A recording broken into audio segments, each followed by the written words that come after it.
the SwissTech Wurdig. $29.99 at Walmart, 30 bucks. Great value.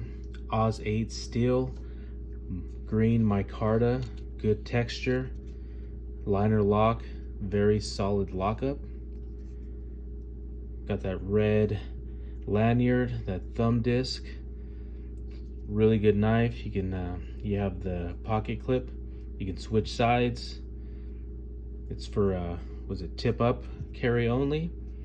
But if you're looking for a good deal on an EDC knife, I think it's around 7 inches total, a little over 7 inches.